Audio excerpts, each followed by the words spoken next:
Nosso terceiro seminário da bancada docente, que é um projeto da rede de professores estadual do Estado para pensar a educação pública da rede estadual e buscar refletir sobre ela a fim de proporcionar um maior conhecimento da nossa atuação profissional e buscar depois melhorias, né, para essa realidade.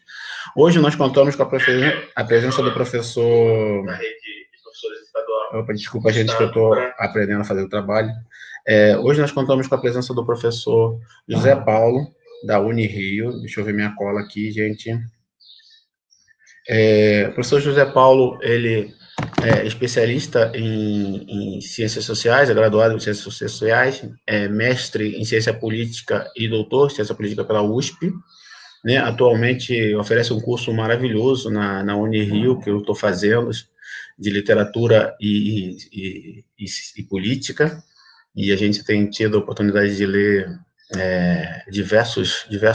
estamos lendo diversos trabalhos que nos fazem refletir sobre como a literatura conta a história, como a literatura apresenta uma leitura da sociedade, né? O professor José Paulo, ele tem uma especialização agora na política local no estado do Rio, ou seja, maravilhoso para o nosso projeto, né? E tem um artigo bem interessante que eu baixei para ler, que eu não li ainda, sobre 2014, o golpe, né? Para a gente pensar que eu comungo dessa ideia de que nós sofremos um golpe em 2014 e estamos pagando até agora. Então, vou chamar o professor Zé Paulo para que ele se apresente e converse com a gente. Olá, professor Zé Paulo. Bom Olá, dia. tudo bem? Bom dia. Tudo bem?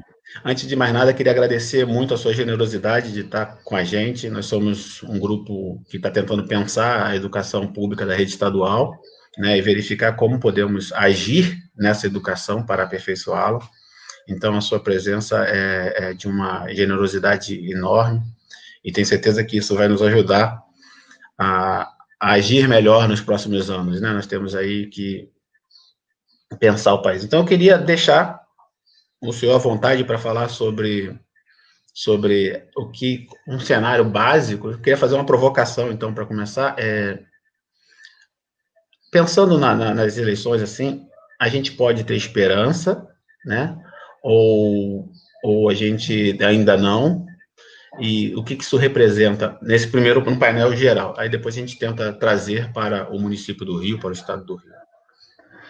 Bom, Máximo, quero agradecer demais o convite, né, poder estar aqui com os professores, né, meus colegas de profissão, uma profissão que eu gosto muito, né, é difícil, é sacrificante, mas eu pessoalmente, né, adoro o meu trabalho, né, infelizmente agora a gente não pode estar em sala de aula, não tem o convívio escolar, né, que é tão importante, mas a gente segue aí na batalha, né, de levar o conhecimento e levar a discussão, o debate para os nossos alunos e também para os colegas, né? Eu entendo que meu trabalho, né, como cientista político, não só é estar dentro da sala de aula, mas é fomentar a discussão, o debate sobre política em todo e qualquer espaço, né? Isso acaba até sendo muitas vezes uma coisa meio chata, né? Porque as pessoas nem sempre querem falar de política, né? Muitas vezes querem falar de futebol, querem falar dos filhos, querem falar da novela, e a gente toda hora está politizando as questões aí, mas eu acho importante que essa discussão seja sempre feita. Tá? Aí essa provocação sua, com relação se há esperança, não há, eu acho que sim, sempre há esperança, né? Pessoal, só um pouquinho, vou fechar minha janela aqui que começou a obra, né? Sempre assim, né? Entra ao vivo, começa a obra. Só um segundo. Então sempre há esperança, né? A gente tem que manter a esperança sempre. Agora, se a gente for ver os resultados da eleição municipal agora da última semana, as coisas não são lá muito animadoras, não, né? Do ponto de vista, né, se a gente está, se esperança significa, né, uma superação desse governo que a gente tem hoje, né, um governo que é negacionista, um governo de extrema direita, né, que apoia a tortura, defende o extermínio de opositores, né? Então, considerando que a esperança é superar esse momento que a gente vive, os resultados não são lá muito animadores, né? Vamos tentar entender por quê, tá? Eu, como cientista político, né, eu sei que esse é um tema que é polêmico, que há divergências, tá? Mas eu gosto, acho que facilita o entendimento da gente pensar as coisas em termos de esquerda e direita, tá? No espectro político-ideológico. Os partidos se posicionam numa escala esquerda-direita, né? Nós também, como cidadãos, também, querendo ou não, né, sabendo ou não, também nos posicionamos de alguma forma numa escala esquerda-direita. Tá? O que significa isso também é algo que está muito em aberto, né? Então, alguns entendem que a esquerda significa dar maior peso aos valores da igualdade, enquanto que a direita dá maior peso aos valores da liberdade, né? Uns entendem que a esquerda significa maior intervenção do Estado na economia, enquanto que a direita defende o mercado, né, que deva decidir. Alguns entendem que a esquerda é mudança, transformação no status quo, enquanto que a direita é manutenção do status quo. Tá? Concretamente, né, as pesquisas mostram que o brasileiro, em geral, ele tem um pouco de dificuldade, né, de entender esses conceitos. Né? Durante muito tempo se associou a esquerda, a oposição e direita ao governo. E depois que o PT chegou na presidência, isso fez com que muita gente deixasse de entender o que significam esses conceitos. Tá? Mas o principal, né, talvez, é que, na opinião pública brasileira, né, dados de pesquisa que a gente tem, quando as pessoas tentam definir o que é esquerda e direita, esquerda, ambos os campos defendem a mudança, a transformação social. Tá? A diferença principal é que a esquerda acredita que essa mudança ela vai se dar de baixo para cima, ou seja, são os movimentos sociais, são os trabalhadores, são os sem terra, na luta, na greve, né, no protesto, que vai levar a essa mudança, né, mesmo que isso signifique um pouco de desordem política, né, não importa tanto para a esquerda, enquanto que a direita defende essa mudança de cima para baixo. Né? É o governo, são os empresários, é uma mudança que tem que acontecer de cima para baixo e dentro da ordem. Tá? Basicamente é isso. Tá? Ou seja, existe uma polêmica conceitual, mas existe também uma polêmica operacional. Né? E aí, agora, onde é que a gente bota os partidos aí nesse esquema esquerda-direita? Tá? Recentemente saiu, por exemplo, um artigo de um pessoal do Paraná, né, que pede a opinião dos cientistas políticos sobre a posição ideológica dos partidos. Né? Dessa forma, partidos como PSDB e PMDB, por exemplo, são classificados como de direita. Tá? PV, Rede, PSB, PDT com partidos de centro e mais para a esquerda do PT, o PCdoB e o PSOL. Tá? A Folha de São Paulo fez uma classificação ideológica a partir do relacionamento em redes sociais. Né, tipo um mapa das redes sociais. Nesse mapa, o PSDB e o PMDB estão mais para o centro, né?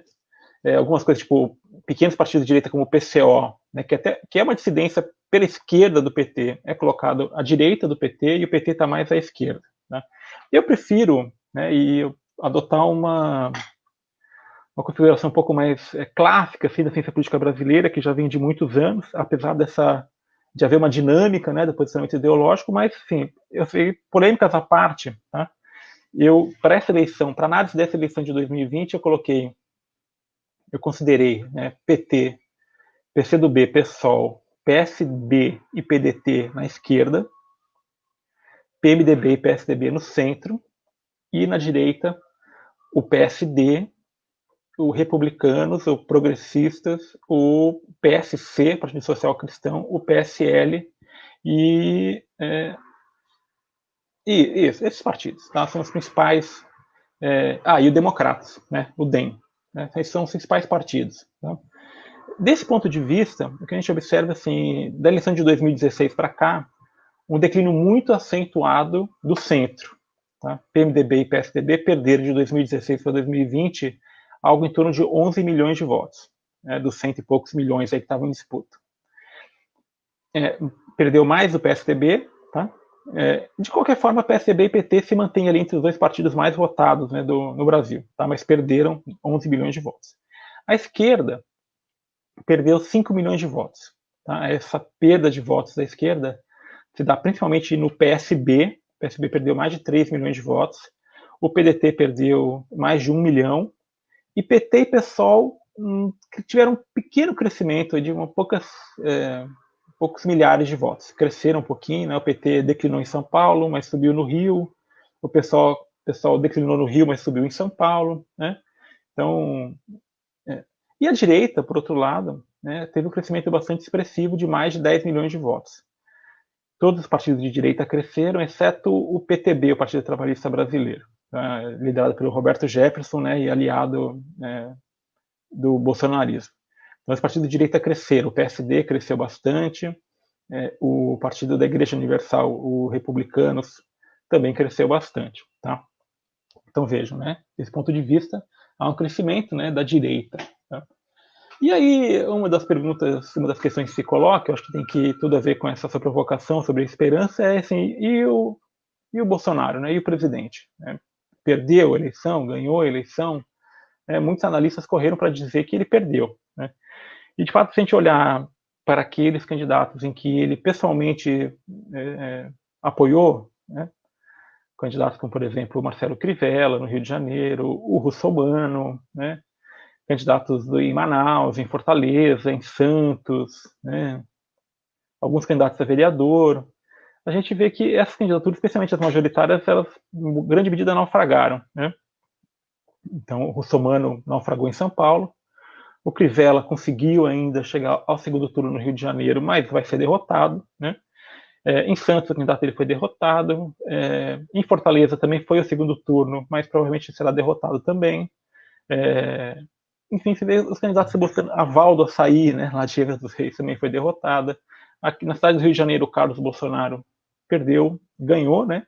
A eleição foi o segundo mais votado do município, mas perdeu muitos votos, né? E muitos candidatos aí que adotaram o nome de Bolsonaro acabaram perdendo. Tem um caso de uma candidata vereadora em Porto Alegre, por exemplo, que ela foi candidata ao Senado em 2018 pelo PSL, teve mais de 1,5 milhão de votos naquela ocasião e agora teve pouco mais de 1.000 votos.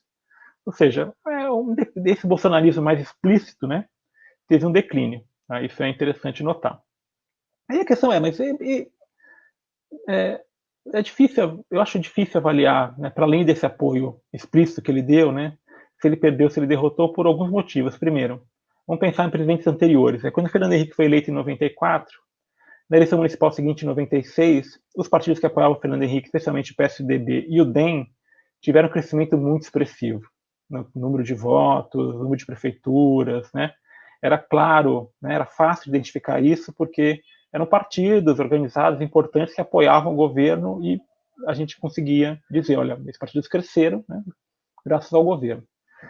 Quando o PT ganha também, tanto em 2002 e a eleição municipal de 2004, como depois em 2010 com a Dilma, a eleição municipal de 2012, o PT, os partidos que apoiavam o PT, seja o PL lá em 2004 ou o PMDB em 2012, cresceram também. Tá? Cresceram bastante. O PT se tornou, em 2012, o partido que governava a maior fatia da população brasileira. Ou seja, era muito claro, era nítido, né, dizer não, que houve um sucesso do governo nas eleições municipais. Agora, o Bolsonaro não tem partido, certo? O PSL, pelo qual ele foi eleito, ele saiu, né? Ele tentou viabilizar um outro partido político, não teve condição para isso, não teve tempo, veio pandemia, também não sei se também problema de competência ou de apoio mesmo, não conseguiu formar uma aliança para o Brasil. E existem candidatos que reivindicam, né, Bolsonaro em vários partidos diferentes. Alguns, inclusive, os que mais cresceram em termos proporcionais, como o Patriotas, o Podemos, né, eram partidos que tinham bolsonaristas como candidato. Tá? Mas não é o partido do presidente, é difícil a gente precisaria ter um olhar mais qualitativo para saber, né, quem que reivindicava ou apresentava o Bolsonaro na sua campanha. Então, por exemplo, aqui mesmo, no município vizinho, aqui em Niterói, minha cidade, o candidato mais bolsonarista era do PTC, Partido Trabalhista Cristão. No município vizinho, aqui, importante cidade de São Gonçalo, o candidato mais bolsonarista de todos era do PSD. Né? Então, você vê, é difícil a gente avaliar o sucesso do presidente em termos de partidários. Tá? Aí, outra questão que se coloca em que medida, né, esses resultados de 2020 permitem a gente vislumbrar algo em 2022? Tá? Aí também eu acho que permite pouco, tá? Dá uma luz, mas assim, não explica, né? Então vejam vocês que em 2012, né, na penúltima eleição municipal, como eu falei há pouco, o PT elegeu muitos prefeitos, especialmente prefeitos de cidades grandes, cidades importantes como São Paulo, né? E isso não foi suficiente para, né, manter uma certa tranquilidade do governo petista, pelo contrário, né? Já em 2013, manifestações de rua, né, a Dilma consegue vencer em 2014 ali na Bacia das Almas, né? E em 2015, já muitos desses petistas eleitos em 2012 já tinham inclusive abandonado o partido, como é o caso aqui da cidade de Niterói também, o prefeito eleito pelo PT em 2012 migrou para o PV, para a disputa eleitoral de 2016. Ou seja, muitos abandonaram, né? Ou seja, não foi suficiente, né, essa ampla conquista do PT em 2012 para sustentar e segurar o governo Dilma até 2016. Em 2016 ela foi cassada. Em 2016, já na eleição municipal de 2016, o partido que teve o maior sucesso, um estrondoso sucesso, foi o PSDB. O PSDB conquistou mais de 17 milhões de votos em 2016 e naufragou completamente na eleição presidencial de 2020. Mesmo com uma coligação de vários partidos, com um tempo de televisão enorme, né? Um candidato que já tinha sido candidato presidencial no passado, que vinha de governo estadual em São Paulo, razoavelmente bem avaliado, tanto é que fez o sucessor no estado, naufraga completamente na eleição presidencial. Então, ou seja, eleição municipal pode ajudar, mas também pode não ajudar na eleição de 2022. Aí, ó, o que fica claro, né, é que existe uma direita não necessariamente alinhada ao Bolsonaro, não bolsonarista, uma direita, vamos chamar assim, tradicional, que teve sucesso nessa eleição municipal. Tá? E aí o cenário para 2022, do meu ponto de vista, fica o seguinte, né? Se esse conjunto de partidos, a direita, centro-direita, né, o que o pessoal chama de centrão aí, né, que eu nem gosto muito desse termo, eu prefiro chamar de direitão, né? Se esse direitão aí, o centrão, conseguir viabilizar um candidato, seja ele quem for, o Mandetta, o Moro, o Dória, o Luciano Huck, seja lá quem for, um candidato de direita, né, uma direita não bolsonarista, tá? Emplacar esse candidato, né, tiver alguma unidade em torno dele e conseguir levar esse candidato para um segundo turno, né, seja contra o Bolsonaro, seja contra a esquerda, esse candidato eu entendo que é o favorito, tá? Mesmo contra o Bolsonaro presidente. Tá? Porque o eleitorado, que é conservador mesmo, na sua maioria, vai procurar algo um pouco mais previsível, né, do que o bolsonarismo. Agora, se o Bolsonaro eventualmente chegar no segundo turno, tá, contra um candidato da esquerda, como aconteceu em 2018, né, aí eu acho muito provável que esses mesmos partidos de direita, de centro-direita, apoiem, ou abertamente, ou mais escondido, o Bolsonaro. Tá? Então, a esperança que a gente tem, eu acho que para 2022, não é a eleição de um candidato de esquerda, eu acho muito difícil que isso venha a acontecer, não é impossível, né? A eleição na democracia existe uma incerteza sempre, né, com relação aos resultados, né? Acho muito difícil, mas não acho impossível. Tá? Se for a esquerda, contra qualquer candidato da direita, a esquerda deve perder a eleição. Tá? Se for contra o Bolsonaro, uma disputa talvez um pouco mais acirrada, né? Mas se for contra uma direita mais tradicional, esse candidato deve ganhar com maior relativa tranquilidade. Até porque ele vai ser vendido como sendo de centro, como sendo candidato moderado, né? Enquanto que a esquerda sempre é vendida como sendo os radicais, né? Veja, o PT é apontado muito como radical, né? Fez um governo extremamente conservador entre 2012 e 2015 e é apontado como radical. Né? Então, e o Bolsonaro tem que torcer de todas as forças para não ter uma candidatura, para inviabilizar, para detonar uma candidatura de direita com força para chegar ao segundo turno e fazer frente a ele.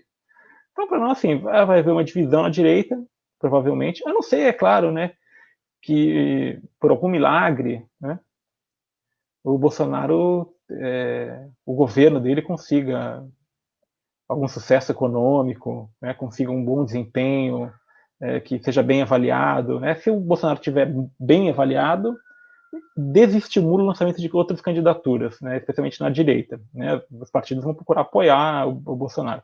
Agora, se, como aparentemente será, né, o Brasil tiver numa situação difícil, né, isso, cara, cá entre nós, né, se o Bolsonaro conseguir terminar o mandato, né, porque do jeito que as coisas vão, eu acho que isso também é um horizonte que não deve ser descartado, né? Não que isso vá significar alguma coisa de muito bom, né? Porque o vice também não é alguém que desperte muita esperança de nada, né? Então, se ele terminar o mandato e eventualmente for bem avaliado, ele pode já, desde o primeiro turno, já reunir força suficiente, inclusive para ser reeleito em primeiro turno. Tá? Então, tem muitas alternativas aí em jogo, é muito tempo, né, em política, a eleição, falando um pouco de eleição presidencial, né, que é o tema que eu estudei na minha tese de doutorado, especialmente, a gente acabou mostrando, né, porque o que foi, né, que me chamou a atenção na disputa presidencial, né, que me fez levar a fazer meu doutorado sobre ela. É que boa parte da teoria, né, sobre partidos políticos do Brasil vai apontar que não, os eleitores não votam em partido, né? Votam nos candidatos, os partidos não são importantes para a decisão eleitoral, para estruturar a decisão de voto do eleitor. Mas a despeito disso, desde 94, né, até 2014, houve uma disputa entre dois partidos na eleição presidencial, né, entre o PT e o PSDB. Então, o que explicava isso, né? Aí eu vou tentar entender, né, e usei várias teorias e hipóteses para explicar o comportamento eleitoral. E as minhas conclusões indicam que, de fato, aconteceu essa disputa entre dois partidos, mas ela é uma coisa muito mais conjuntural do que qualquer outra coisa, né? Então, que foram esses dois partidos, mas poderia ter sido qualquer outro, né, a depender do contexto da disputa, né? E aí, em alguma medida, a eleição de 2018 sustenta, né, essa minha tese ao substituir a direita PSDBista por uma direita bolsonarista, né? Direita igual, né? O PT sempre surpreende, né? Porque o PT não é um partido como os outros, né? Sei que tem muita gente que não gosta do PT, detesta o PT. Por outro lado, muita gente, né, o PT é o partido que mais mobiliza, né, corações e mentes, né? Seja para o bem, seja para o mal. Então, cerca de metade do eleitorado brasileiro tem o PT como uma referência na hora do voto, seja para votar a favor, seja para votar contra, né?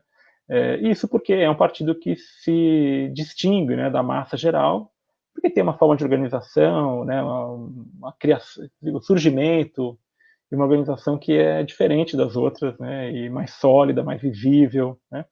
Tanto é que em crises, né, como que aconteceu no passado, vão afetar o partido mais diretamente, né? Porque o envolvimento, né, de partido em corrupção, né, todos eles, todos os grandes, né, têm escândalos de corrupção importantes, o PSDB, o PMDB, o DEM, o PP, o PDT e o PT também, tá? Só que essas crises, quando atingem outros partidos, elas são menos danosas, né, porque o partido é mais fluido, mais descentralizado, né?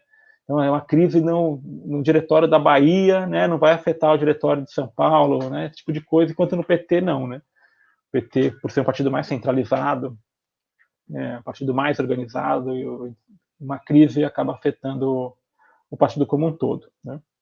E sempre houve uma mentalidade antipartidária no Brasil, e quando você tem um partido de esquerda, né, que é mais combativo e tal, ele vai ser combatido também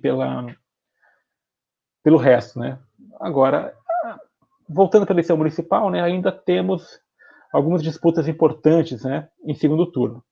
Todas elas são importantes porque envolvem municípios com acima de 200 mil eleitores, então são cidades-chave, né, para o cenário político brasileiro, né? E aí é bem interessante notar as diversas configurações, né, que essa disputa tem, né? O Brasil é um país que tem um sistema pluripartidário, né? Então você vê em Porto Alegre, única capital da região sul que tem disputa ainda, é uma disputa que vai envolver, pela minha classificação, né, a esquerda com o centro, tá? Poderia chamar a esquerda contra a direita, né? Que é o MDB contra o PCdoB. Em São Paulo, mais uma disputa nesse formato, né? A esquerda do PSOL contra o centro, a centro-direita do PSDB. Aliás, como vice, né, do Bruno Covas, tem um político, vamos dizer assim, inimigo da escola, né, que é um dos defensores mais aguerridos da escola sem partido, né, daqueles que falam, né, de ideologia de gênero, essas coisas que nem existem, né? Esse camarada se posiciona muito com relação a isso. E temos no Rio de Janeiro uma disputa entre direitas, né? Aquilo que eu disse com relação ao temor do Bolsonaro, né? Ele disputar contra alguém de direita. Então, você vê aqui, você tem um candidato da direita bolsonarista, né, o Crivella, contra um candidato da direita tradicional, né? Porque está num partido de direita tradicional, né? Porque a figura mesmo do Eduardo Paes, ele está um pouco mais ao centro, né, do que o partido dele, é um cara que já transitou por vários partidos, inclusive apoiou o governo do PT, né? Então ele é um cara mais flexível, assim, mas é direita contra direita, né? E aqui o Eduardo Paes deve ter uma vitória acachapante, né? Contra o bispo da Universal, Marcelo Crivella. Já em Vitória temos outra disputa aí mais claramente, né, entre esquerda e direita, né? O PT contra o bolsonarista. Vê que lá em Vitória é muito provável a chance de vitória do candidato bolsonarista lá, né? Mesmo que ela tenha invadido o hospital, né, tendo feito horror durante essa pandemia de Covid, ele está na frente nas pesquisas, né? Capaz, está muito parelho, né? Mas é capaz de ganhar. E temos uma disputa entre esquerdas, né?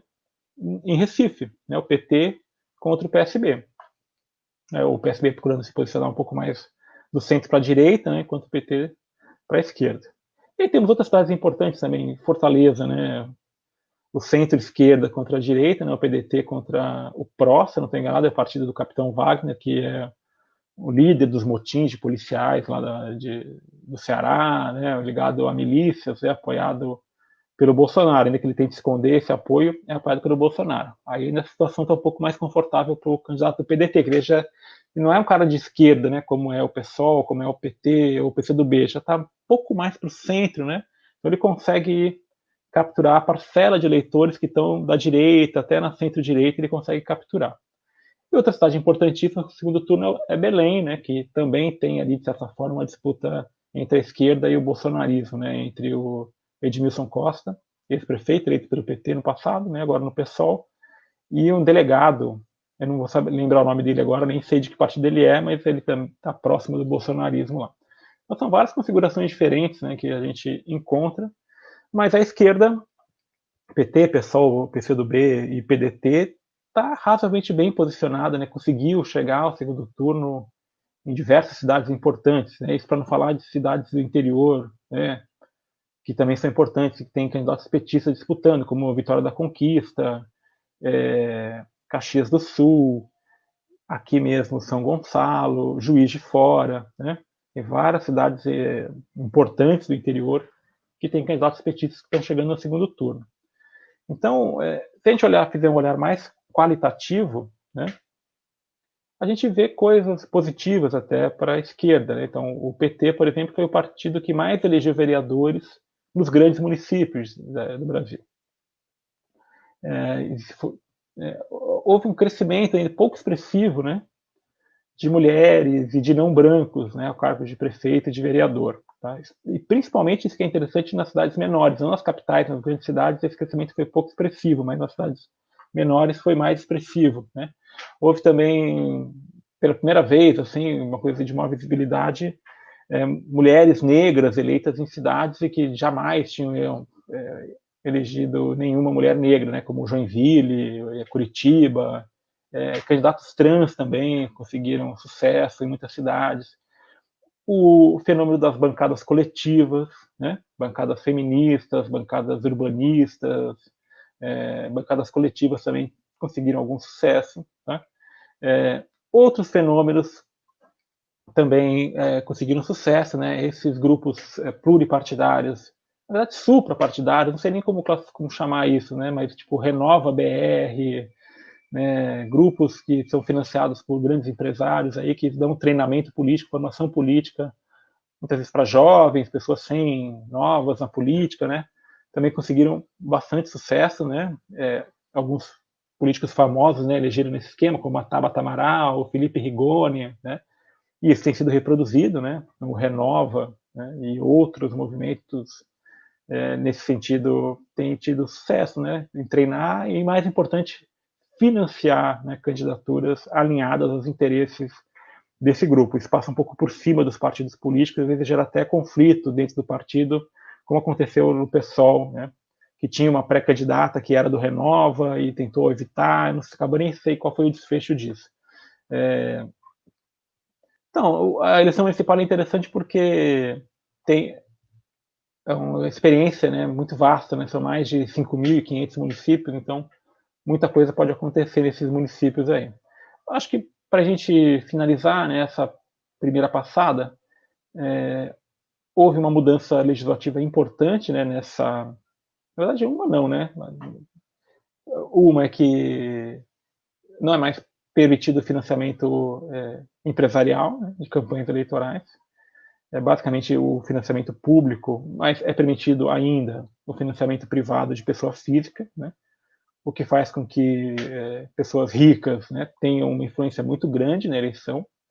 Então, os grandes doadores são todos ricos, né? Pessoas muito ricas que conseguem, porque o limite é de 10% do rendimento anual, né? Então, nós aqui, professores, né, que não conseguimos chegar no final do ano com 100 mil reais, não chegamos a 100 mil reais, a gente poderia doar até, no máximo, 10 mil reais, né, para campanhas eleitorais. Mas já você pega alguém como o Luciano Huck, por exemplo, né, que tira 100 mil reais que a gente tira no ano, tira isso por dia, né, o cara pode doar muito mais dinheiro. Tá? Então, ainda há uma influência muito grande do poder econômico, apesar de ter diminuído um pouco, né, porque a doação empresarial é proibida, mas continua tendo, né, influência do dinheiro, né, porque os próprios candidatos também podem doar para suas campanhas. Então, candidatos ricos também têm vantagem. Tá, mas a mudança mais significativa que eu gostaria de chamar a atenção agora é o fim das coligações para as eleições proporcionais. Tá? Essas coligações possibilitavam que pequenos partidos conseguissem obter cadeiras, né, mesmo, às vezes, não tendo sequer voto para ultrapassar o quociente eleitoral. E aí, estando coligado com um partido maior, né, concentrando a sua campanha em um ou dois nomes, né, que concentram os votos desse partido, conseguia colocar esse candidato numa posição, uma boa posição na lista, né, dos mais votados dessa coligação, e acabava entrando, né? E agora esse expediente foi vedado pela legislação, e o resultado disso é que em mais de 70% dos municípios brasileiros houve uma diminuição no número de partidos políticos que obtiveram cadeira. Tá? Esse número de partidos que obtém cadeira no município vai variar muito, né, porque a magnitude dos distritos, né, que são os municípios, também varia muito. O que é a magnitude? É o número de cadeiras que está em disputa. Né? Então, alguns municípios têm 9 vereadores. Então, ali, para um partido chegar e obter uma cadeira, ele precisa obter mais de 10% dos votos, tá certo? Outros municípios têm 20, 25, né? Vamos imaginar um município com 25 cadeiras, acho que Niterói tem 25. Um partido com 4% dos votos consegue chegar lá, né? Consegue uma cadeira. Rio de Janeiro tem mais de 50 vereadores. Então, um partido com 2% dos votos consegue chegar lá. Então, quanto maior é a Câmara de Vereadores, né? Quanto maior é a magnitude do distrito, mais partidos conseguem chegar lá. Então, isso quase sempre está associado diretamente, né? Tamanho das câmaras de vereadores com a quantidade de partidos que chegam lá. Tá? E os dados mostram, né, que houve uma diminuição generalizada. Mesmo assim, grandes municípios ainda continuam com 10, 12, às vezes 15 partidos com cadeiras. Eu, do meu ponto de vista, entendo que a gente tem um número exacerbado de partidos políticos, né? Mais de 30 partidos. Na Câmara de Deputados brasileira, tem mais de 20, 25 partidos que têm representantes. Isso, para o eleitor, é péssimo, né? Não faz o menor sentido, do meu ponto de vista, ter tantos partidos assim. Não existe correntes ideológicas de pensamento, né, que justifique isso. Né? Só o que justifica isso é o interesse da elite política mesmo, por ter novos partidos, poder acomodar divergências, né, regionais e tal. E dificulta também a governabilidade. Né? A Dilma, né, quando perde o mandato dela, ela tinha, né, na sua base aliada no Congresso Nacional, né, expressa no seu ministério, 14 partidos. Eu imagino que é gerenciar uma coalizão de 14 partidos políticos, né?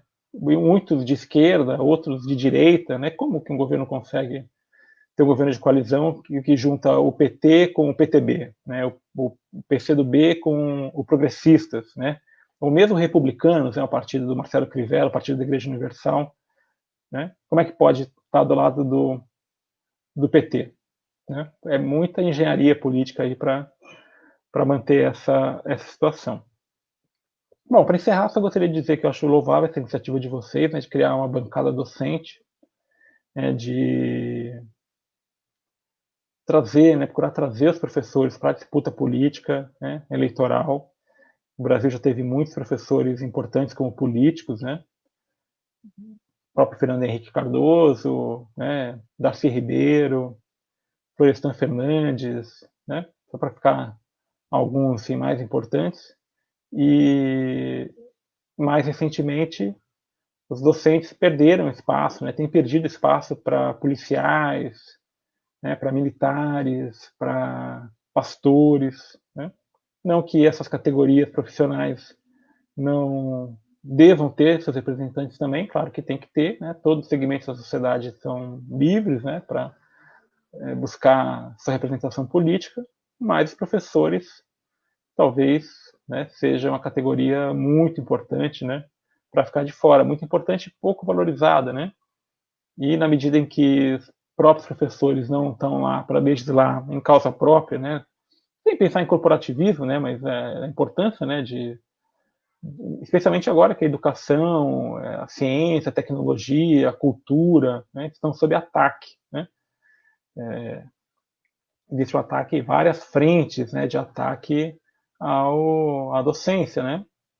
Então, como eu falei, né, escola sem partido, essa invenção aí que é a ideologia de gênero, agora a tentativa de aumentar a carga horária de professores dos institutos federais, em detrimento de uma carga horária de pesquisa, inovação, são salários baixíssimos, né, que os professores da rede pública percebem na grande maioria dos estados, né, muitos sequer cumprem o piso do magistério. Então temos vários problemas aí que têm que ser enfrentados e nada melhor que os professores mesmo para enfrentar essa questão. Bom, gente, já falei demais, né? Mais de meia hora, então vou passar. A Márcio está com o microfone fechado ainda, Márcio. Obrigado, professor. Vou passar para o professor Paulo também, para ele poder fazer uma pergunta e participar com a gente. Tá ótimo. Me ouvem bem? Maravilha. Agradecer a oportunidade de o senhor estar conosco aqui e gostaria de fazer uma pergunta baseado no tema que está sendo apresentado, né? A gente sabe que corrupção no Brasil e no mundo sempre existiu, né? E ainda mais se tratando de política. É só a gente correr aí a história do Brasil, lembrar aí desde a República Velha, a gente vai ver quantas armações políticas sempre existiram. Então, a corrupção na política não é uma coisa da nossa época. Hoje mesmo eu estava assistindo no YouTube, não sei se vocês tiveram a oportunidade de ter acesso a esse material, eu tenho até divulgado ele no Facebook, o canal Normose tem feito excelentes documentários sobre exatamente essa história política do Brasil, e aí eles têm produzido recentemente um documentário desmascarando, de certa forma, os aspectos negativos da Operação Lava Jato, né? E também apontando algumas coisas que realmente tinham que ser investigadas e que a Lava Jato foi pontualmente correta. E aí a minha pergunta diante disso é o seguinte: como o senhor analisa essa questão da construção de um pensamento da antipolítica no Brasil? Existe, na sua opinião, algum caminho que nós, professores, nós, educadores, e nós, sociedade brasileira de um modo geral, podemos atuar para, de forma gradual, porque é óbvio que não vai ser de uma hora para outra, a gente consiga desconstruir esse pensamento reinante hoje no nosso país da antipolítica? Porque, para mim, é óbvio, houve atuação internacional através das fake news, isso já foi várias vezes denunciado pela própria imprensa e por outros meios de comunicação, que a gente sabe que a arte da guerra defende aquela tese: melhor dividir a população, melhor dividir o inimigo para poder se conquistar. E o que eu vejo que aconteceu desde 2014, principalmente a partir de 2016 no Brasil, foi exatamente isso. Utilização de estratégias de marketing da internet, ou principalmente a internet, para dividir a população e facilitar a dominação dessa mesma população. E o que me preocupa é agora como fazer, voltando à pergunta, como fazer para desconstruir esse pensamento de antipolítica que reina no nosso país. Se eu puder me dar essa luz, eu fico grato. Bom, vamos lá. Não é uma tarefa muito simples, né? Porque, a rigor, esse sentimento antipolítica não é uma coisa recente, né? É uma coisa já que vem de gerações, né? Basta ver, por exemplo, os debates, né, na Constituição de 33, já havia ali um sentimento antiliberal, né, no sentido de eleições, parlamento, partidos políticos, né, que é praticamente a base, né, dos regimes democráticos representativos, né, que perduram até hoje em grande medida. Havia um temor, né, assim, a elite brasileira tem um medo do povo, assim, que é desesperador, né. Na verdade, assim, a elite em geral, né, sempre teve medo do povo, especialmente na medida em que o sufrágio ele era estendido, né, para mais e mais camadas populares.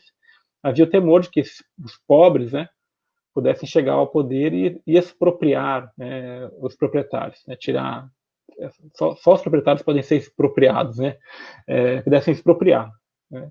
Sim, a gente sabe que a propriedade já foi abolida, né, para mais de 90% das pessoas, né. As pessoas não têm propriedade, né. Então, assim, o risco de expropriação ele é só dos ricos mesmo, né. Então há esse temor, né, esse desespero, né, de que os pobres possam chegar lá. E quando os pobres chegam, né, os pobres chegam de uma maneira assim muito domesticada, né. A gente pode dizer, os pobres chegaram ao poder no Brasil com a eleição do Lula, né. Então, muitos líderes sindicais, líderes de movimento social acabaram chegando no governo, né. E esse governo foi um governo que compactou totalmente com o poder econômico, né, com o mercado financeiro, né, os bancos lucraram, né, os negócios lucraram, né. Esses setores econômicos privilegiados foram plenamente contemplados durante o governo dos trabalhadores, né, o governo do PT. Então, agora, foi pouco, né? Foi pouco e também cedeu, talvez tenha cedido demais, né, para trabalhadores. Então, políticas de redução de desigualdade, da fome, né? Então, pessoas que antes trabalhavam por um prato de comida passaram a não trabalhar mais, né? Pessoas que antes se submetiam a regimes de trabalho análogos à escravidão, né, passaram a não aceitar mais políticas de combate à escravidão, né? A própria legislação que vai dar direitos trabalhistas a empregadas domésticas, né? Em certa medida, uma proteção do subsolo, né? A exploração, especialmente do petróleo, pelas empresas estatais, pela Petrobras. Então, tudo isso foram coisas que essa elite econômica, né? A burguesia brasileira, financeira principalmente, não aceitou. E a classe média embarcou nessa, né? Embarcou completamente, porque a classe média que é embebida por esses valores antipartidários, antipolítica, sempre foi, né? Então, e isso tudo embalado, né, nessa investigação bem enviesada, né, muito apoiada por um poder judiciário também interessado, né, e apoiada por esse poder econômico, por grandes grupos da mídia televisiva. Tudo isso criou um pacote, né, antipolítica que acabou varrendo, inclusive, mais até aqueles setores políticos, né, ligados à burguesia que se desejava privilegiar a princípio, né. Então, esses setores empresariais e midiáticos, né, imagino que não queriam Bolsonaro. Não é que não queriam, mas preferiam outro no lugar do Bolsonaro. Preferiam o Alckmin, é claro, né, preferiam o Alckmin. Até porque o Alckmin seria muito mais capaz de realizar as políticas que esse pessoal deseja. O Bolsonaro não tem condição, não tem capacidade. O Paulo Guedes é uma mentira, uma piada, né? É incapaz de implementar qualquer política, né? E o PSDB seria capaz de implementar essa política regressiva com muito mais eficiência do que o Bolsonaro tem aplicado.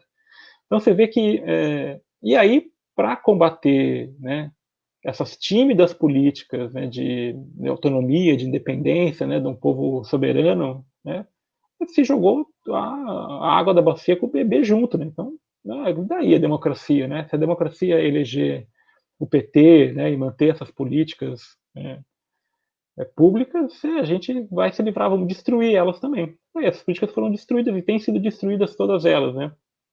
Pouco a pouco, as políticas vão sendo destruídas. Porque o Bolsonaro, quando foi eleito, isso que eu acho mais impressionante, né? Um camarada que é eleito sem apresentar nenhuma política pública, zero política pública. Bolsonaro é incapaz, já era na campanha, continua sendo incapaz de falar sobre saúde pública, é incapaz de falar de educação pública, é incapaz de falar sobre economia. A única coisa que ele fala é de matar. Ele mesmo disse, né, que a especialidade dele é matar. Então a única política pública mais consistente que se apresentou foi a da morte, né? É matar bandido, é matar opositor, que também acaba se misturando, né? O opositor vira bandido também, né? E aí, para a educação mesmo, qual que é a política que o Bolsonaro tem? A escola cívico-militar? É isso? Essa é a solução, né, para a educação brasileira? Né? Que os militares, olha o nível desses militares aí, olha o militar que está chefiando o Ministério da Saúde, por exemplo. Então, é esse tipo de educação que as pessoas querem que a gente receba, né? E ainda, né, arrasta, né, esses espantalhos, né, a Cuba, a Venezuela, a Coreia do Norte, né, vive arrastando esses espantalhos por aí, né. E aí eu tenho o desplante de dizer que assim, a Cuba não tem absolutamente nada a ensinar para o Brasil, essa ditadura, né. Será que não tem mesmo, né? Quantas crianças passam fome em Cuba, né? Quantas crianças estão fora da escola em Cuba, são analfabetas, né? Quantos são analfabetos? Quantos cidadãos cubanos a polícia mata anualmente? Né? Quantos pretos cubanos são espancados até a morte no supermercado? Né? Então, é um pouco complicado, né? E, por outro lado, também a esquerda, né, o PT, principalmente, né, que é o principal partido, ficou muito na defensiva, né, esse tempo todo, não à toa, né? Ficou na defensiva, né? E eu acho que também é gravíssimo, né, todo a instrumentalização do aparato judiciário, né, que foi utilizado especialmente para condenar o Lula, né? Toda a Operação Lava Jato foi feita objetivando condenar o Lula. Não tinha outro objetivo nenhum além desse. Né? Basta ver, né, que os processos contra o Lula só prosperam no Lava Jato de Curitiba, né? Não prosperam em outros lugares. Né? Agora mesmo essa semana, né, em Brasília, um deles foi, né, arquivado. Né? Só lá em Curitiba prospera. Né? Só lá no TRF. E aí depois vai subindo, né? TRF4 endossa, né? O STJ endossa também, e o STF, né? Os áudios, né? Os diálogos da Força Tarefa da Lava Jato lá de Curitiba falam, né? O Fachin é nosso. O Fachin é do esquema também. Então tem todo a velocidade, né? A rapidez, a celeridade com que o Lula foi condenado em segunda instância lá no TRF4, né, sediado em Porto Alegre, é espantosa, certo? Espantosa. Nenhum processo contra nenhum político jamais teve essa celeridade toda. E aí é importante, né? Isso foi importante, né, pelo seguinte: a corrupção, né, os temas políticos que estão em debate, né, eles são importantes para a decisão de voto, claro, né? Agora, para um tema ter uma influência na decisão de voto, ele tem que ter algumas características. Assim, primeiro, ele tem que ser saliente, as pessoas têm que ter noção de que ele existe, que ele é um problema de fato, né? Como questões de saúde, questões de educação, de transporte público e de corrupção são, né? Tá certo? E mais do que isso, né? Mais que haver essa percepção, os eleitores têm que se dar conta de que existem diferenças entre os candidatos com relação a isso. Tá? Então, qual que é mais capaz de resolver os problemas? É o principal problema. Né? Então, lá em 94, a inflação era um problema, né, horroroso, né, que corroía o salário de todo mundo. E o Fernando Henrique aparecia como o cara capaz de combater a inflação. Ele tinha feito plano real, né? Existia uma vinculação muito forte, né, entre o combate à inflação, que era um tema super importante, e o Fernando Henrique. Em 2002, a coisa mudou um pouco, né? Era o desemprego O desemprego era uma questão muito importante, a mais importante dentre os eleitores brasileiros. E o Lula, né, com todo o seu histórico de luta, de sindicato, né, ordem dos trabalhadores, era o cara que era visto pelos eleitores como alguém capaz de resolver o desemprego. Tá? Já 2006, aí pega 2006 e 2018, que eu acho que aí é parecido, né? Corrupção, aí veio o mensalão e tal. A corrupção era um problema muito sério a ser combatida. Assim como em 2018 também a corrupção aparece, 2014 também, 2018 também. A corrupção apareceu com muita força, né? E eu acho que não é à toa, né? O Brasil tem muita corrupção mesmo, a corrupção tem que ser enfrentada. Mas aí quando o eleitor olhava para os candidatos, né, o Lula e o Alckmin, falou, quem é que vai resolver a corrupção aqui? Ah, nenhum deles, né?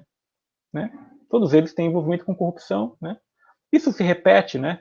Até 2018, quando de uma forma absolutamente surpreendente, né? O candidato do PT, Fernando Haddad, aparece como o candidato vinculado à corrupção, né? Ele era o corrupto, né? Era o prefeito de São Paulo que era processado, que carregava mais de 30 processos nas costas, não sei o quê, contra o Bolsonaro, que era o honesto. O Bolsonaro era o candidato honesto em 2018. Como é que alguém, em sã consciência, alguém que tem minimamente atento, né, à realidade concreta, pode entender que o Bolsonaro era o honesto? E ainda hoje ele está tentando passar essa imagem de ser o honesto, né? E aí o governo dele não teria escândalo de corrupção, né? É claro que assim, ele indicou um chefe do Ministério Público Federal, né, da lavra dele, né, ignorou a lista, né, está querendo impor um delegado-geral da Polícia Federal, né, desmonte de todos os órgãos de controle, né, utilização da ABIN, né, a agência de inteligência, para espionar, né, bisbilhotar a vida de opositores, né, um ataque cotidiano, né, aos órgãos de imprensa, né, o desmonte da Controladoria Geral da União, né, todos os mecanismos de controle de corrupção estão sendo desmantelados. O governo honesto, o governo corrupto construiu todo esse mecanismo de controle contra a corrupção, e o governo honesto desmonta. Né? Então, e mesmo essa honestidade, né, o Ministério Público do Rio de Janeiro estima que a família do Bolsonaro tenha movimentado em dinheiro vivo mais de 30 milhões de reais. Isso aí dá para comprar 15 triplex lá do Guarujá. Né? A gente vê que o fato do brasileiro, né, fechando, né, não se envolver em política, né, acaba fazendo com que ele seja vítima, né, dessas mentiras, né, que toda eleição circula. Né? A mentira não é uma exclusividade da direita, a esquerda também mente, certo? Mas a capacidade, né, a força que tem a mentira, né, vinda pela direita, que tem um apoio econômico forte, né, e o apoio da mídia, ele é muito mais influente. É isso, gente. Eu gostaria só de fazer mais uma colocação dentro da nossa fala, né? É que como realmente o PT, né, obviamente, cometeu sérios equívocos, erros durante a sua gestão, né, durante do período que esteve no governo, especialmente quando a Dilma, né, teve pouco tato político para conduzir essa difícil conciliação partidária, como o senhor mesmo falou, né? Partidos tão diferentes, tão divergentes, e que, em linhas gerais, querem realmente poder, querem trabalhar em função do grande capital, das grandes empresas, enfim. Mas o que eu gostaria de ressaltar é como, acho que um dos maiores erros do PT, na minha percepção, são muitos, mas eu acho que um dos piores, veja bem, eu sou uma pessoa que defendo muitas das políticas adotadas pelo PT durante o período que ele esteve no poder. Mas uma grande falha, na minha percepção, foi a questão da comunicação de massa. Hoje, nós temos um país de dimensões continentais, um país gigantesco, que precisa de instrumentos de comunicação para chegar até a população, e quem faz esse papel? Quem intermedia a comunicação do governo, do sistema público e com a população? É a grande imprensa privada. Aí o PT, de uma forma muito tardia, tentou transformar a antiga TVE, TV Educativa do Rio de Janeiro, em TV Brasil, né? Para tentar exatamente criar um contraponto, ou seja, não para ser uma um veículo de imprensa chapa branca, mas para que o governo também tivesse condições de divulgar aquilo de positivo que estava fazendo, sem negar e sem ocultar as coisas negativas que eram apontadas pela grande imprensa também. Mas isso não foi adiante. O que a gente vê hoje é uma TV Brasil totalmente militarizada, aliás, todo o governo é militarizado. Nós temos mais militares no poder hoje do que tínhamos no período da ditadura militar, quando começou com o golpe de 64.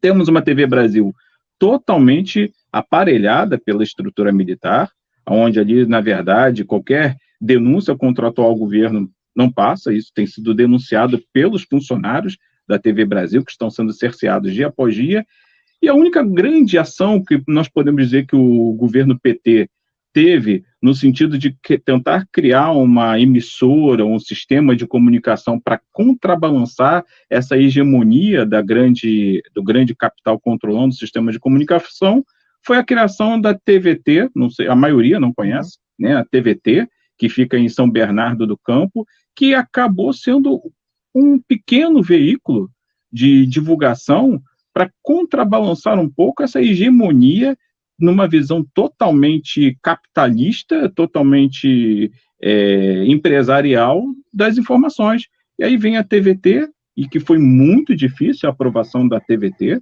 isso foi uma aprovação na era do governo Lula ainda, mas foi muito difícil e ainda assim foi uma coisa muito tímida. Eu creio que o PT falhou radicalmente nisso, porque aí o que acontece é isso. Nós estamos vivendo o quê? Uma hegemonia dos meios de comunicação, aonde veio se desconstruindo o pensamento político, ou esse pensamento de antipolítica foi sendo reforçado pelos grandes veículos de imprensa, com destaque para a Rede Globo de televisão e alguns outros canais, e a TVT, por ser muito pequena, ela tenta, né, vem tentando ao longo do tempo fazer a desconstrução dessa imagem, dessa verdadeira imagem da antipolítica, mas é um canal muito pequeno. Eu creio que boa parte das pessoas que estão assistindo a gente hoje e que irão assistir pela gravação, provavelmente não conhecem a TVT, né? E, infelizmente, eu acho que o Lula, a Dilma, o PT, de modo geral, durante o tempo que esteve no poder, vacilou muito nessa questão. Nós perdemos uma grande oportunidade.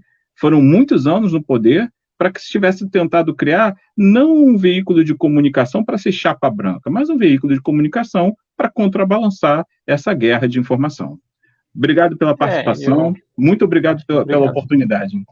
Só vou fazer um comentário rápido aí. Sim. Que já desde os anos 80, né, alguns petistas vinham já tentando organizar um movimento para quebrar esse monopólio, né, das comunicações em São Paulo, mas depois que o PT venceu a eleição, esse projeto acabou sendo abandonado, né, ficando para escanteio, né, se acreditou que o governo seria capaz de conquistar, né, o apoio dessa mídia empresarial, o que, né, durante um certo tempo, né, até isso não chegou a ser uma mentira, né? Mas é um apoio muito restrito, né?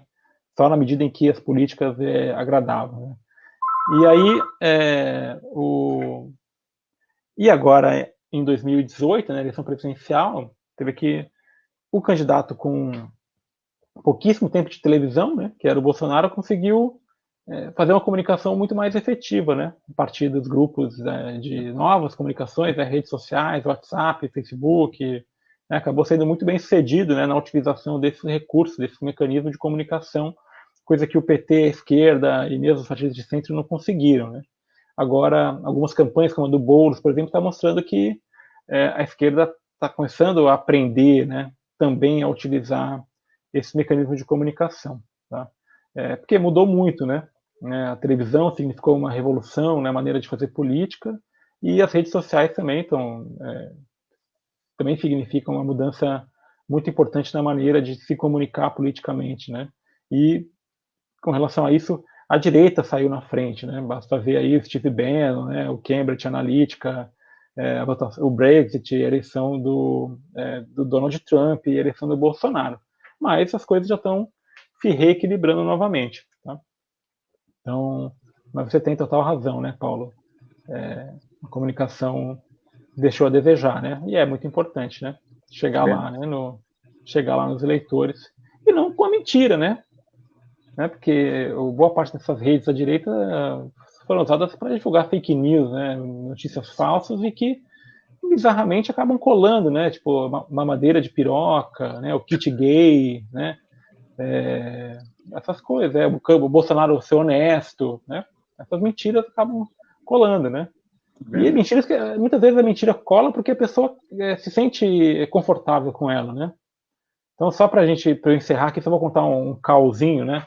Durante a campanha de 2018, eu vivia abordando pessoas na rua, no restaurante, no posto de gasolina, na academia, para falar de política, né? Vai votar em quem, isso aqui.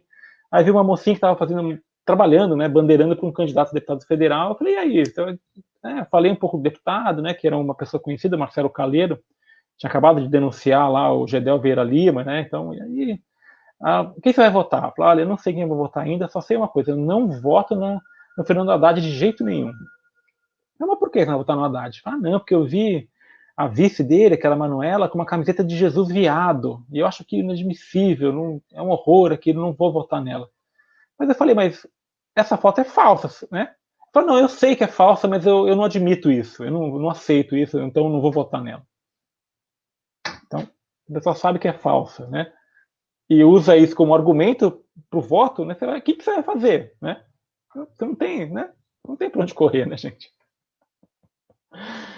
Bom, pessoal, Máximo, Paulo, todo o pessoal da bancada docente, foi um prazer estar aqui com vocês, agradeço demais. Estou aí à disposição, né? Quando quiserem, falar mais um pouco sobre Queria muito agradecer a sua fala. Acho que, embora eu me conheça como meu professor, sou seu aluno, assim, a sua fala representou bastante o que eu penso enquanto cidadão, enquanto professor do Estado. A gente vai até ficar trocando uma ideia aqui, eu e o Paulo, sobre vários pontos que foram abordados, né, para a gente tentar amadurecer. E queria, mais uma vez, agradecer aí no meu nome, no nome do Paulo, no nome de toda a bancada, a sua presença, ter se disponibilizado. Esperamos contar em outras oportunidades para a gente conversar um pouco mais, tá bom? Tá legal. Nos vemos nas aulas de literatura e política. Um abraço. É isso aí, gente. Obrigado. Tudo de bom para vocês, hein? Até mais. Se cuidem. Obrigado. Então, Paulo, vamos nós dois aqui bater um papo um pouco para a gente tentar pensar, né? Acho que você levantou um ponto que me parece interessante, que o Mano Brown já tinha falado naquele palanque do Haddad, né? Que foi um distanciamento entre o PT e a população de base, né? Porque essa é a história do PT, né? Essa é a história do PT. O PT vem das camadas trabalhadoras, né? Verdade. E aí, quando se elitiza, entra para a faculdade, né? E acaba perdendo esse bate-papo, né? Eu fiquei pensando no seguinte, Paulo, o que você acha? Eu anotei algumas coisas, porque eu não consigo pensar sem anotar. E uma das coisas que o professor me falou, você também já tocou, queria te ouvir, sobre... Porque existe a história, né? Existe o que a gente viu que aconteceu, e existe o que a população acredita e o que a população quer acreditar. Né? Uhum. Então, assim, como eu sou de área de literatura, eu fico pensando, a ficção, ela tem um poder maior do que julga a nossa vã filosofia, né? Porque, assim, verdade, o PT é o partido mais corrupto da história do Brasil. Mentira, né? O PT como um partido radical, impossível. Né? O PT, os bancos bombaram, a Estácio bombou, a Igreja Universal bombou. Então, assim, de onde sai esse... Isso é uma ficção, né? É verdade. Que você entende? Como é que a gente constrói uma verdade no universo da ficção? Nós vamos ter que ficcionalizar também, é isso?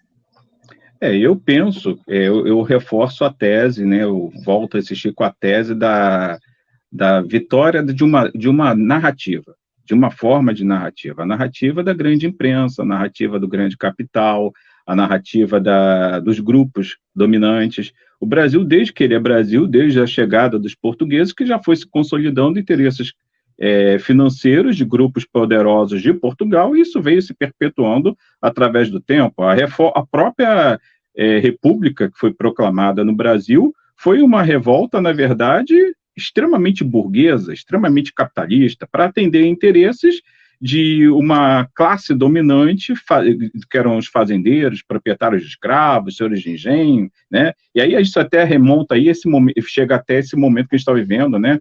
Do debate de Vidas Negras Importam, sobre esse episódio lá no Carrefour, né? no Paraná, e aí muita gente se colocando o contrário. Eu vejo com alguma reserva sobre o comportamento daquele episódio lamentável, em que houve a perda de uma vida. Não sei as circunstâncias, então não entro muito nos detalhes, mas é fato que sempre dominou uma legislação em que aqui quem pode mais nesse país são sempre os poderosos. Existe uma lei que aparentemente ela é igual para todos. A própria Constituição brasileira fala, todos são iguais perante a lei. Mas na hora de se realmente fazer a aplicação dessa lei, são métodos diferentes, são formas de se chegar diferente para atender a determinados interesses. O próprio professor comentou sobre o processo de prisão do Lula. E eu aqui não estou fazendo discurso de defesa do Lula, porque eu também vejo sou crítico em muitos aspectos ao PT. Eu não vou ser radical e dizer que o PT não prestou como partido enquanto esteve no poder, porque se houve algum progresso para as camadas mais populares, isso ocorreu lá nos anos 30, com a ditadura de Getúlio Vargas, né, a partir de anos 30, e aí tem que frisar bem a palavra, ditadura, né? Foi um período ditatorial, predominantemente o período que Vargas esteve no poder, mas ali se construiu uma boa parte do que a gente tem hoje de sistema de proteção à classe trabalhadora, e que veio sendo desconstruída principalmente e lamentavelmente a partir da Dilma Rousseff, que tentou fazer exatamente o jogo do capital, coisa que o Lula também chegou a fazer um bocado, né, como o próprio professor apontou, na crença, acredito eu, o PT, né, uma vez no poder, estava acreditando que talvez conseguisse se manter no poder fazendo aquele discurso do uma vela para Deus ou uma reza para o cão, ou vice-versa, né? Enfim, tentando agradar a gregos e troianos para se manter no poder, e que, na verdade, o tiro saiu pela culatra, porque ficou muito óbvio que a grande imprensa, o grande capital, tinha interesse em manter o PT no poder por falta de alternativa. Criada a alternativa por essa mesma imprensa, por essa mesma classe burguesa, por essa mesma elite brasileira, tratou-se rapidamente de desconstruir a imagem de quem eles ficaram durante um bom tempo até massageando o ego.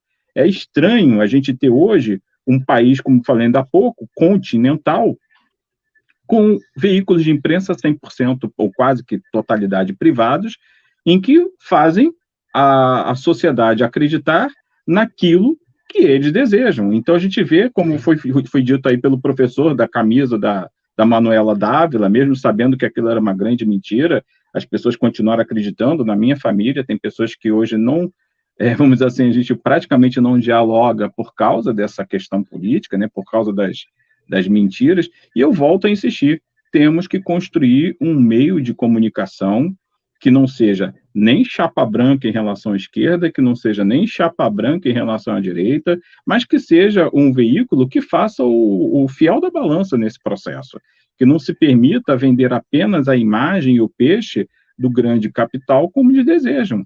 Então, enquanto isso perdurar, fica muito complicado a gente falar em política, onde realmente hoje você deve ter percebido nessas eleições como foi difícil fazer qualquer trabalho de corpo a corpo, né? Como é que ficou mais difícil o trabalho de corpo a corpo com pessoas, com populares nas ruas, no momento em que as pessoas estão odiando a política. Ou então só querem apoiar a política quando é aquela política radical. Não, é para matar mesmo, é para pegar bandido e matar. Bandido bom é bandido morto. E assim vai, né? Então, eu vejo que é um perigo. Precisamos construir uma nova forma uma nova imprensa que seja o fiel da balança, como disse. E a gente sabe também que a mídia tradicional televisiva, como, por exemplo, Rede Globo, Record, TV, SBT, Rede TV e tantas outras, elas também estão passando grande dificuldade financeira. E essa grande dificuldade se chama Netflix e YouTube. Os grandes canais de streaming estão derrubando a mídia tradicional. Por outro lado, se dá uma falsa sensação de que permitem a nós, por exemplo, através da criação de canais no YouTube, nos permite ter um pouco mais de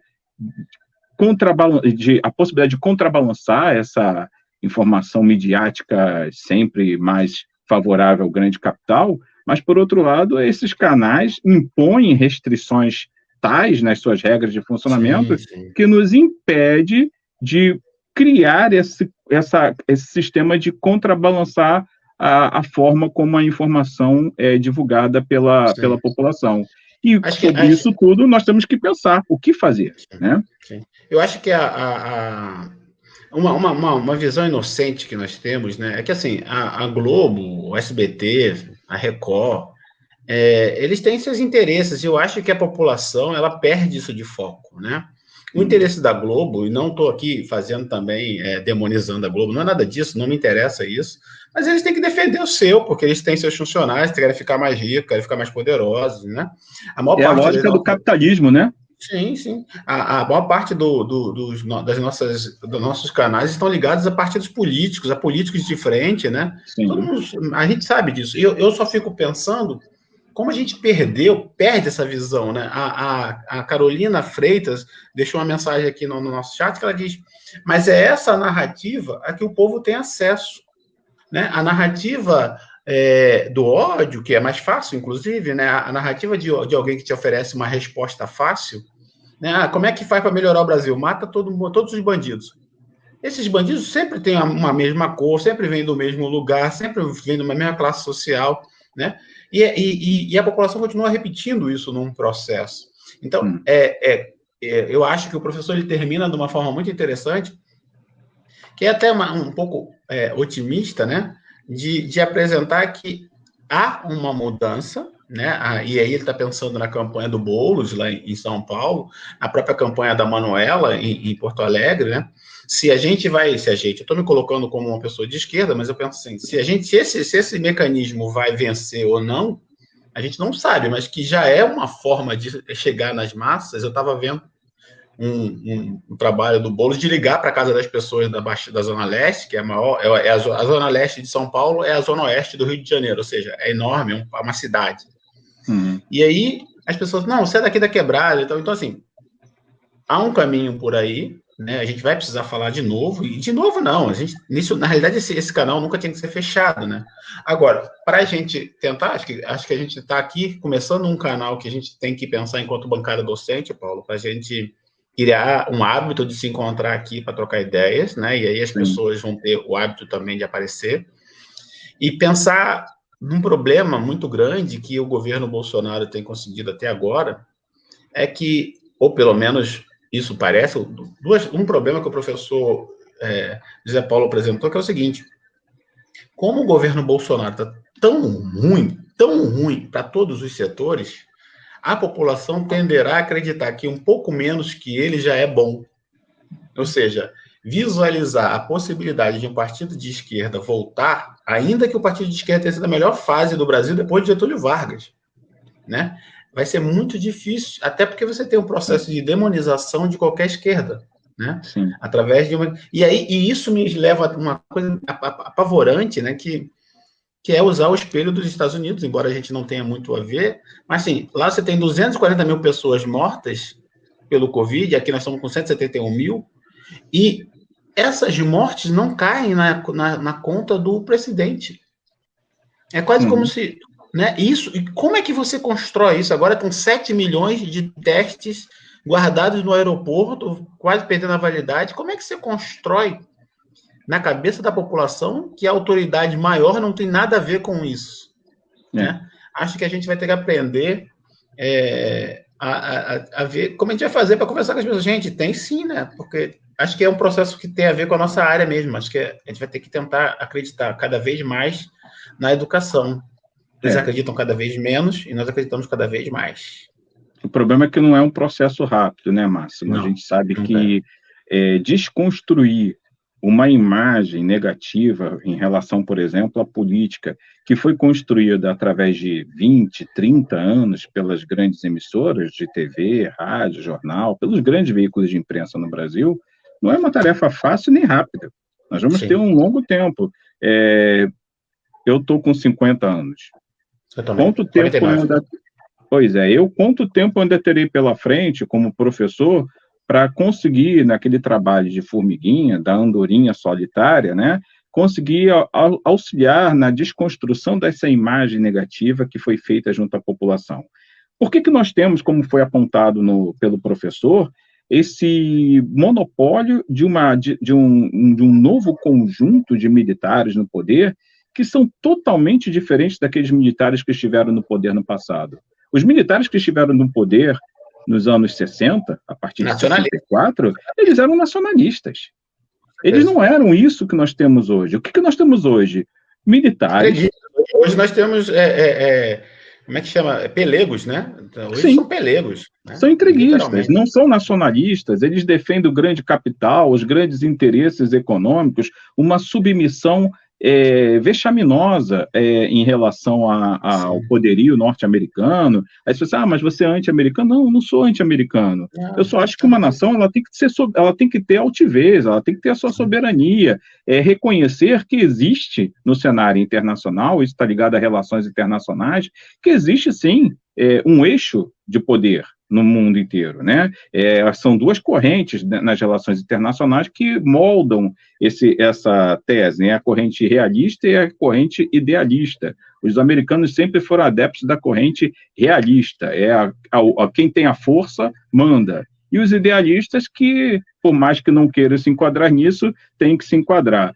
Mesmo que o que predomine nas relações internacionais seja o pensamento realista, então a gente reconhecendo que existe esse predomínio, nós, nação brasileira, temos sim que estarmos analisando os riscos reais para a nossa nação e estarmos nos alinhando com A, B ou C. Os americanos detestam o multilateralismo. E o Lula e o PT tentaram fazer uma via mais multilateral e de se desvencilhar um pouco dessa visão extremamente realista nas relações internacionais. Mas eu volto a dizer, não é uma tarefa fácil que nós temos pela frente. Desconstruir essa imagem da antipolítica é um processo longo, não sei quanto tempo eu terei pela frente, nós teremos como professores, porque 30, 40 anos mais para frente, para desconstruir essa imagem. E no cenário curto, como você mesmo falou, dificilmente a esquerda terá condições de desfazer essa imagem que foi construída para conseguir, quem sabe, nas próximas eleições para a presidência da República, estar lá competindo e com reais condições de vitória.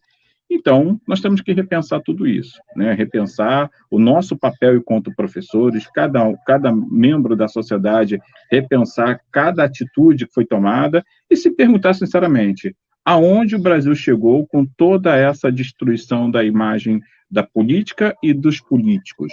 Uma coisa é fato, não existe país sem política. Outra coisa é fato, não existe país governado sem governantes. Então, se você não acredita na política, como você quer que o país seja governado? Se você não acredita nos políticos, como você quer que o país seja altivo, uma nação forte? Tem muita gente que está defendendo que o Brasil vira quase uma colônia de volta, né? Tipo um Havaí da América do Sul, né? Que entregue logo o governo, é uma coisa assim absurda, né? Então nós temos que pensar tudo isso, desfazer essa imagem que a população veio criando através dos tempos e mostrar, sim, que políticos são necessários. E se os políticos são corruptos, eles não vieram de Marte. Sim. Se eles são corruptos, eles saíram dessa mesma sociedade que é tão corrupta quanto os corruptos que ela critica. Porque essa é a mesma sociedade que, como a gente fica sabendo, fiquei sabendo nessas eleições, eu estou em home office, estou cumprindo a quarentena por questões de idade, saúde da minha família, mas eu fiquei sabendo de inúmeros casos de pessoas que nessas eleições municipais trocaram o seu voto por R$50. Trocaram o seu voto por qualquer auxílio médico, auxílio disso ou daquilo outro. Foram vários casos aqui na minha cidade. Então, assim, como que essa sociedade quer criticar a política e os políticos, taxando e rotulando todo mundo de corrupto, se essa mesma sociedade se vende a esse processo de corrupção? Ah, Paulo, mas você está generalizando? Não, não estou generalizando. Existem pessoas sérias na sociedade, mas também existem muitas que estão fazendo parte desse jogo, inclusive escolhendo corruptos para governarem. Então, se está colocando um corrupto para governar, está sendo tão corrupto quanto os corruptos que são apontados por essa sociedade. Desculpe que eu falo demais, senão a gente vai... Nós somos professores, não tem jeito. A gente está com 1h20, vamos nos encaminhar para terminar. Eu queria aproveitar a sua fala para dizer o seguinte, que se você, né, que está nos assistindo, que vai nos assistir depois, nós somos a bancada docente, nós somos um grupo de professores da rede estadual, principalmente, rede pública estadual, principalmente, que está se reunindo para bater um papo e pensar o que a gente pode fazer pela rede pública estadual, né? E trabalhar para melhorar as condições de vida desse grupo. E se você acredita que os políticos são todos corruptos, eu gostaria de convidar a vir trabalhar com a gente. A gente não acredita nisso, mas a gente parte do pressuposto que se você está dizendo isso, é porque você não é corrupto, e a gente está precisando de gente como você no nosso grupo. Então, se você puder vir, acesse as nossas redes sociais, nós agora estamos no YouTube, Facebook, Instagram, e estamos tentando construir essa rede para, como a gente costuma dizer, né? Agora somos nós por nós mesmos. Então, vem para cá que é a única forma que a gente tem. Paulo, é contigo para fechar e eu vou me despedir. Abraço, gente. Até a próxima. Valeu. Eu queria só agradecer a todos que participaram conosco até agora e voltar lá rapidamente na fala da Carolina Freitas, né, que ela colocou ali que essa é a narrativa que o povo tem, né, a narrativa dominante. Pois é, Carolina, a gente tem que ajudar a desconstruir essa narrativa, criando outras formas de comunicação de massa para que a população não seja manipulada na informação e na forma como a informação é passada. Como disse o Máximo, você que é professor, você que é simpatizante da educação, você que é aluno da rede pública de educação do Estado do Rio de Janeiro, entre conosco nessa luta, participe conosco nesse processo de luta pela melhoria da qualidade de vida da educação no Brasil, lutando também na divulgação dos nossos canais de comunicação, nos ajudando na divulgação dos vídeos, como esse vídeo de hoje, e os próximos que virão também. E mesmo que você, professor que está nos assistindo, ou aluno, ou outras pessoas comuns que não estão ligadas diretamente à educação, mas que estão participando conosco hoje também, mesmo que você não concorde necessariamente com tudo que foi dito, tudo que foi falado aqui nesse debate, eu peço que você reflita sinceramente e mesmo assim venha participar da nossa causa, porque nós não somos uma bancada, como nós falamos ainda há pouco aqui no nosso debate, chapa branca. Nós somos uma bancada em defesa da educação pública. Agora, isso não quer dizer que nós somos exclusivamente uma bancada de professores com um alinhamento ou uma ideologia política. A nossa bandeira é a educação, a nossa bandeira é o Brasil. Agradeço a atenção de todos e devolvo a palavra para o Máximo para o encerramento. Eu já ia deixar você fechar mesmo, Paulo, para poder a gente terminar. Então, gente, esse é o terceiro seminário. Acho que a conversa de hoje fez a gente pensar que talvez seja necessário construir seminários, mas também construir bate-papos, né, com temas sobre, por exemplo, um dos artigos que o professor escreveu trabalha a ideia de justiça e democracia, né? A gente podia preparar um material, já que somos todos professores, para debater isso. E a gente se vê em breve, tá? Entre em contato nas nossas redes e vamos participar da mudança.